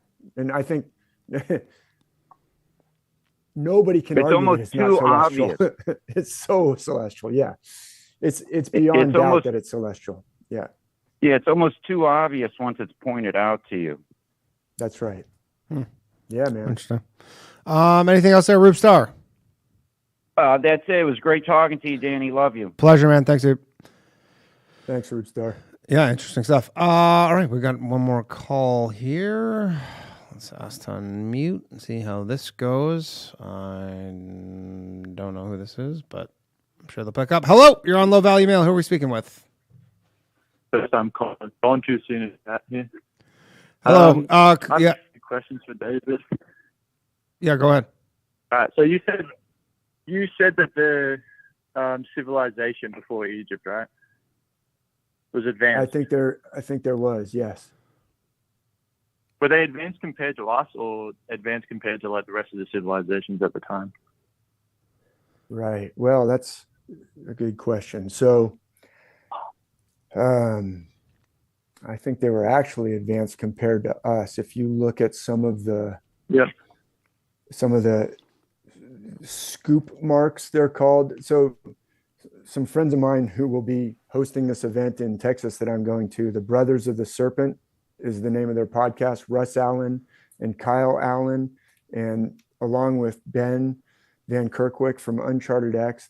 They just coming back from Egypt, but they show these scoop marks underneath the unfinished obelisk where you go, how did they do that? We don't have machinery. Like it's some kind of a laser tool they're using or something. But I think it's possible that it's advanced compared to us. If that's where you're going with that question. And like electricity, like harnessing electricity, all that stuff. It's pretty clear that they were turning things on a, like a lathe. Mm-hmm. Now you can make a lathe that's powered by your foot and a lever. We can make lathes in the pre-electricity era, but it looks like there are cuts in certain stones in Egypt. And again, this isn't my area of expertise. My area is the stars, but it all is connected, I would say. There are cuts where the cutter has made a mistake and has gone in the wrong direction. And they've gone in the wrong direction, like 5 feet in the wrong direction before they stopped. If they were doing that with a hand tool, they wouldn't keep going for 5 feet before they figured out they were in the wrong direction. They were cutting with something fast, something powerful, something that wasn't just a foot-powered, leather strap attached to a spinning wheel. They were powered. They were using something we don't know what they were using. Okay, so if all the myths around the world, right, if they're all connected to this ancient civilization, did that mean that they worship the stars? Yeah, worship the stars. There is a specific word for that, star worship. I forget what it is, but some, like in the 1800s, they used this specific term and said, oh, the Chaldeans were star worshipers. I'm not so sure that they are worshiping the stars. I believe that they are using the stars. Look, I kind of hinted at, I believe there is such a thing as an invisible realm. It's been called different things in the duat of the ancient Egyptians, or the dream time of the Aboriginal people. It is an invisible realm. Wherever shamans go, like around the world, there is shamanic. I know the word shaman can be overused, but there is a shamanic pattern of going into this other realm in order to fix things in this realm, right? Where is that? Well, we can't see it. It's invisible. So we're using the stars to show you things about invisible truths. It's like Daniel-san had to learn karate, but karate is invisible and hard to grasp. So Mr. Miyagi says, here, wax this car. Now you can understand it. The stars are not, don't get confused with the stars with the invisible realm. They're showing you something you can't see. So I'm going to use something that's as close to the invisible realm as I can, the infinite realm. I'll use the infinite realm of the stars to show you about an invisible infinite realm. That's what I think might have been going on. Does that answer your question? I'm not sure they were worshiping the stars. Did the civilization use that invisible realm to become I think they might have. And there might be people who still know how to use it and don't want you to know how to use it. It might be like karate or kung fu. You can have good karate masters. You can have an evil kung fu guy. Like most kung fu movies are about the evil kung fu guy has taken over the town, and then some old master who you wouldn't expect as a kung fu master like wanders into the town. And he's like, man, things are sure screwed up in this town, and he eventually has to fight the evil kung fu guy. It's like these things are talking about deep truths. You can use them to fuck people up in a bad way, or you can use them to help. And I think they're supposed to be used to help society, but unfortunately, if you knew kung fu and you wanted to take over the town, you probably wouldn't want anybody else to know kung fu. Yeah, so you squash it.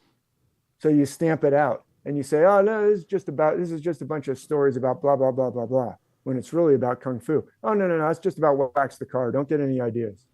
Yeah. Interesting. All right, anything else, caller?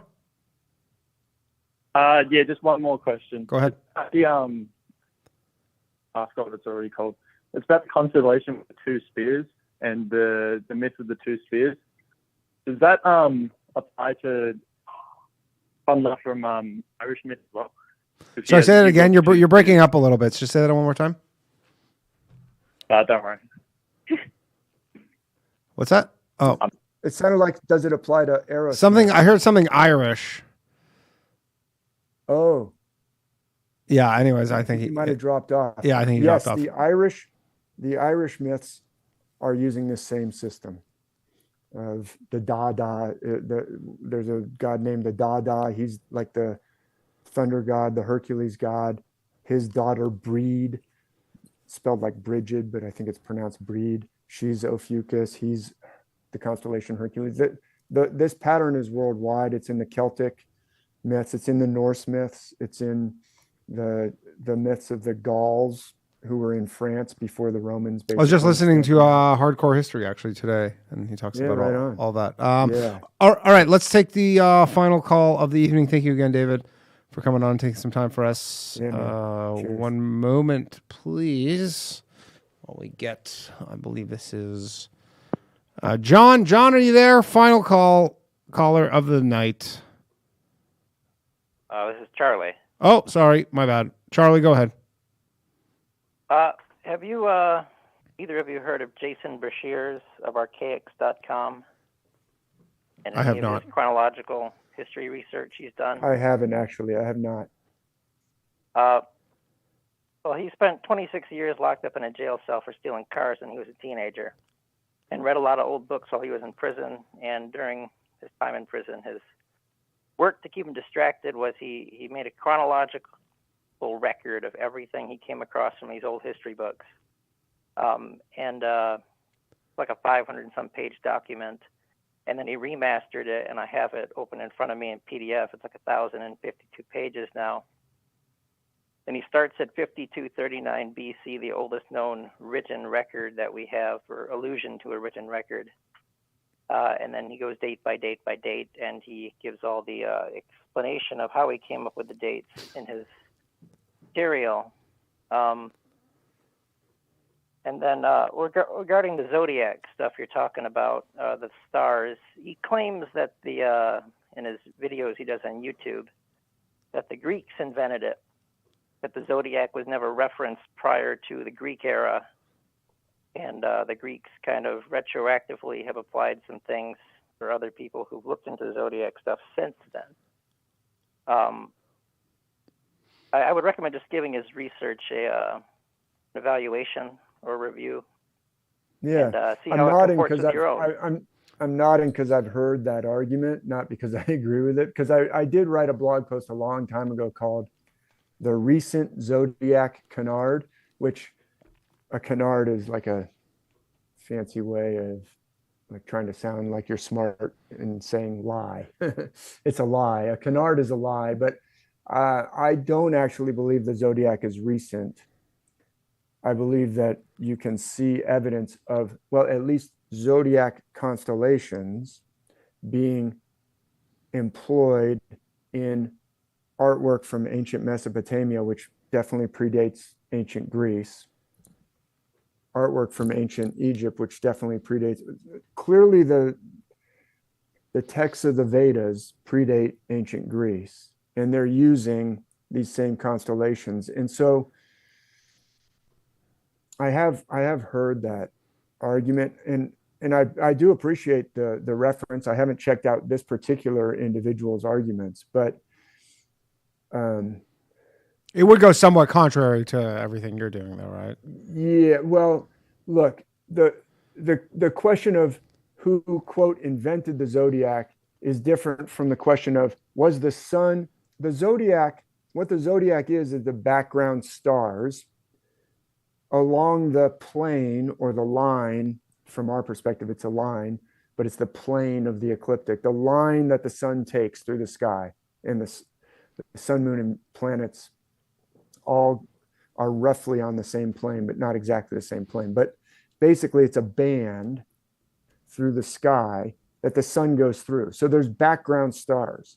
So those background stars were there as the background stars before the Greeks, unless you think that the Earth, did a big roll or something, which would change the background stars. But what I'm saying is the Greeks didn't cause the sun to go through those background stars. But the argument might be, well, the Greeks were the first ones to name those background constellations, this, that, and the other thing.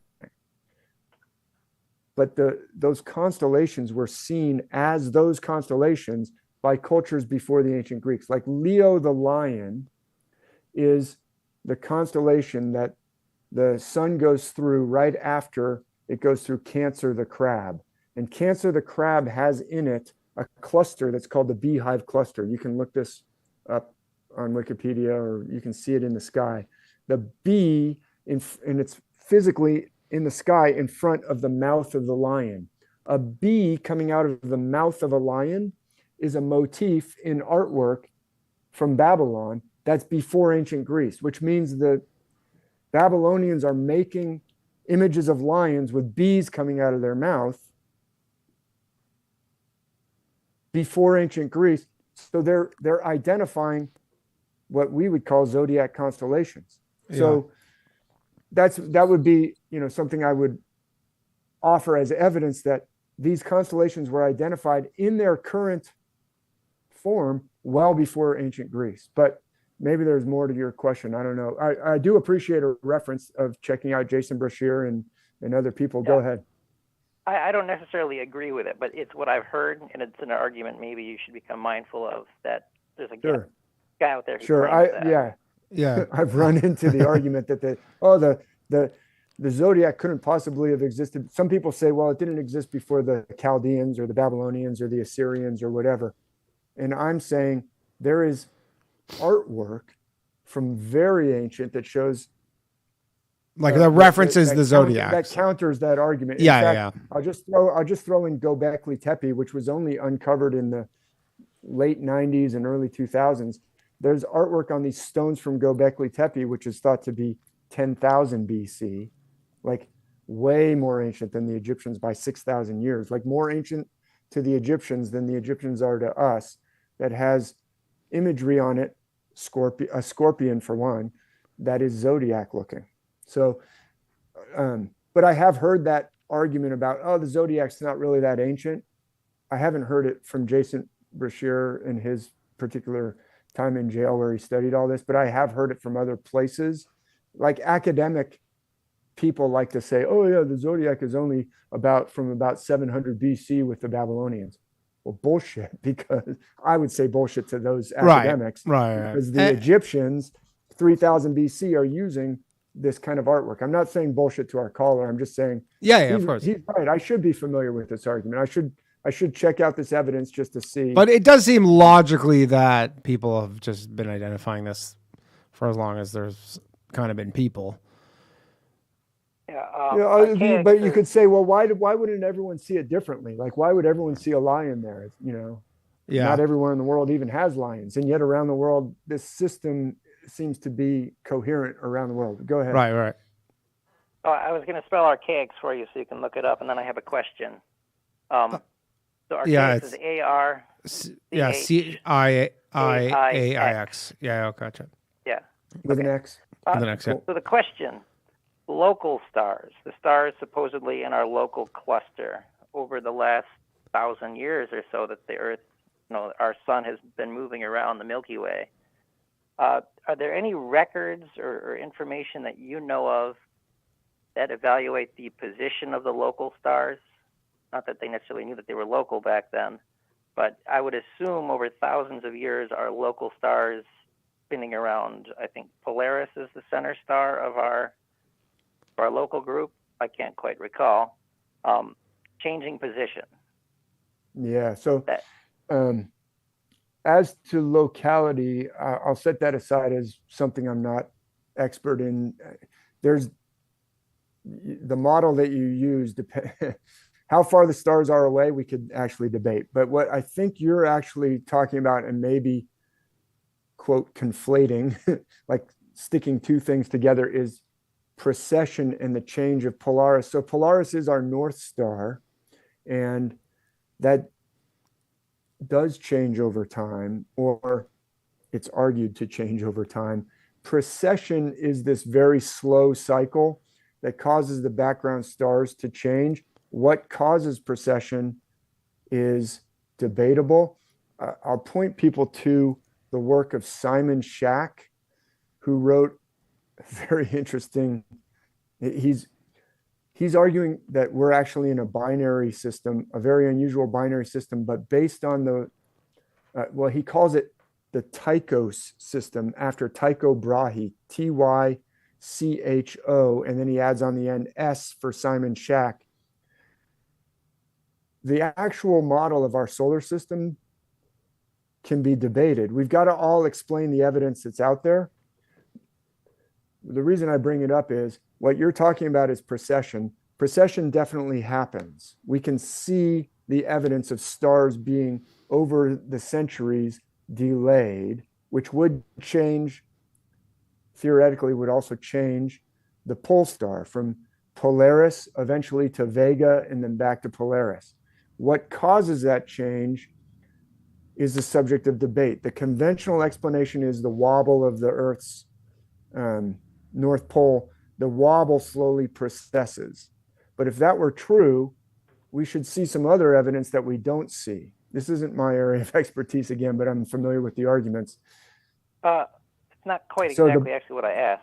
Okay, go ahead. So how far the stars away is a whole question in itself. Let's just say hypothetically, the model that they try to explain to us or tell us that it is that our sun soul is in a local group of stars that are all 50, 100, maybe 200 some light years apart or something like that. And they're moving in a bunch in the arm of the Milky Way around the galactic core. Center, yeah. But those stars in our local group are also orbiting each other, or moving around each other to some degree. The larger star at the center would be the one affecting the other ones in the local area. And so they would, just like our planets, spin around our sun, supposedly, depending if you're flat Earth, hollow Earth, or globe Earth, whatever you think it is, or a simulation, and it's all just a projection on the sky. Our planets move around the sun by the model, and it changes where they are in our sky.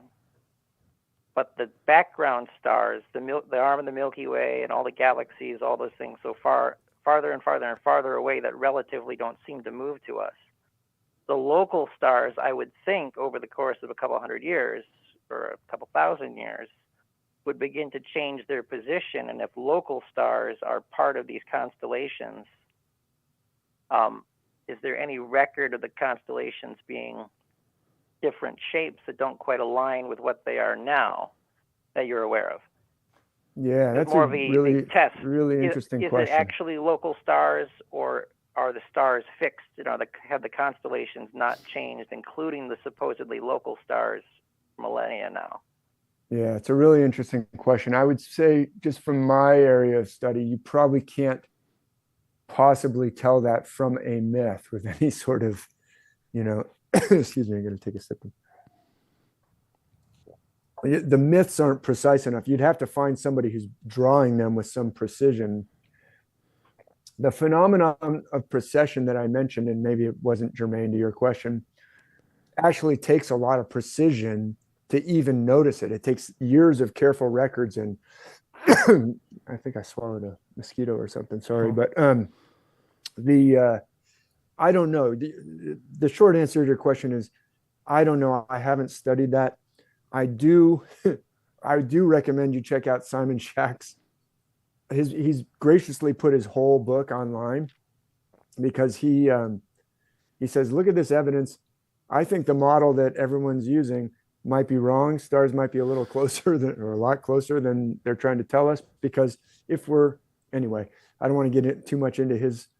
Go check his stuff out. It's worth looking at.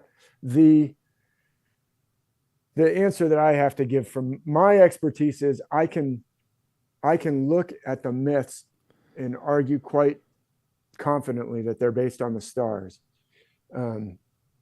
Relative position changing, I don't think I can tell that from the myths, or I don't think I could tell that from the myths, even if I had looked at it. But somebody should be able to look at that kind of stuff.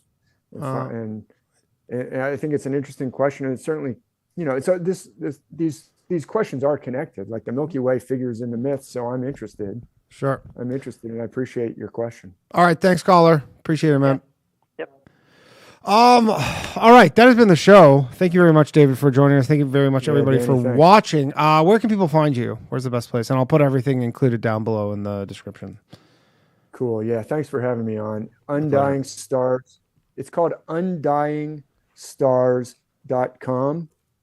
And from there are links to the events that I'm going to be at. If you want to come to the Eclipse, if you want to come to Egypt with us in November, those events are on UndyingStars.com. It's got links to my courses, and I'm on Instagram under, I believe it's Star Myth World. There's probably a link somewhere on the website.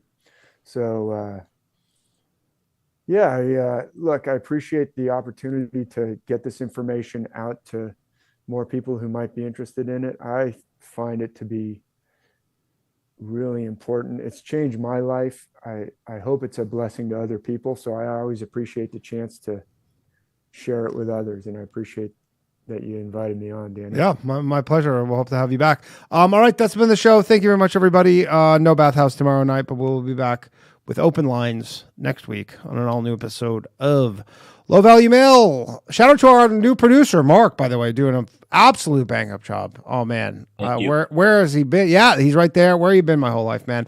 All right. Good night, everybody. Take care.